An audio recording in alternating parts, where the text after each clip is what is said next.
For a long time, I believed that my team should be as excited as I am to get work done. They should be as enthusiastic about the outcomes as I am. They should put all of everything into any given project. But in reality, it's a job, it's work. It's not their life's mission or their life's vision.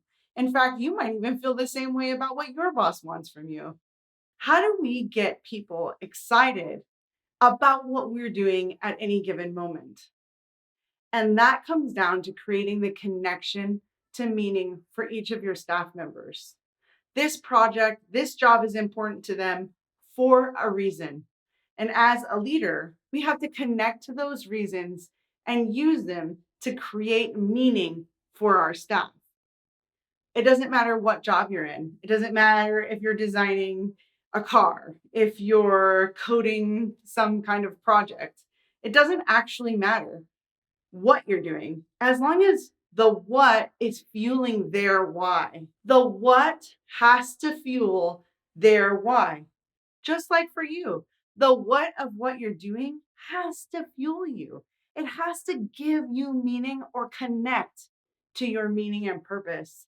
If it doesn't, you're going to end up with staff who are kind of like, whatever, meh, minimum standard, minimum requirement at all times, because they themselves are not connected to the mission and the vision.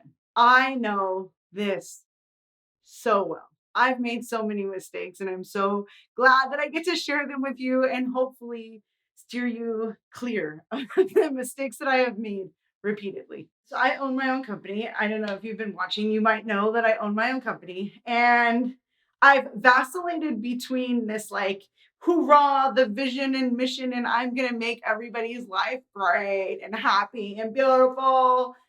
But then having staff members who are like, I actually don't want you to make my life happy and beautiful. They just want to show up, right? Because I was trying to connect them to my mission and vision rather than taking their project and connecting it to their mission and vision. The why has to be an individual why. I can't say, don't you all want great benefits? No, because some of them could care less about benefits. Some of them have partners who are in the union, who, no offense, give the best benefits. It's just a matter of how do we get our staff members, our people reporting to us, to connect their why to the what of the work. For me, I'm lucky. As I run a therapy business, a lot of the whys for my staff member are about helping people. It's about making a difference and trying to change society and how they view things.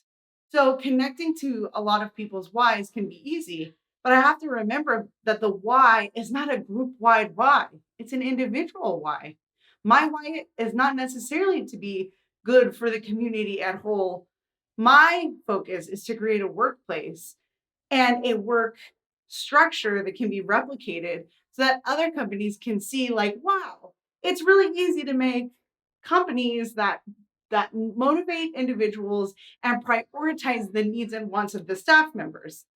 It's my goal to transform corporate America into an employee-centered workplace. Why? Because it's good for everybody. It's good for employees. It's good for corporations. It's good for everyone. Don't you want to be a part of my mission? Probably not, because your why is different than my why. And you have to figure out what the why of each and every one of your staff members or reportees is. Not the why of the group, not how you can connect them to the biggest picture of the organization. It doesn't work. They're not going to buy into it. The only buy-in you're going to get is when you commit to taking your what to motivating their why. I'm Kristin Martinez. I'm a systems expert, and I help individual leaders and organizations to develop stable leadership models that prioritize employees and bring home profits for corporations. Don't forget to like, subscribe, and stay tuned for my next video whenever it comes out. Be motivated!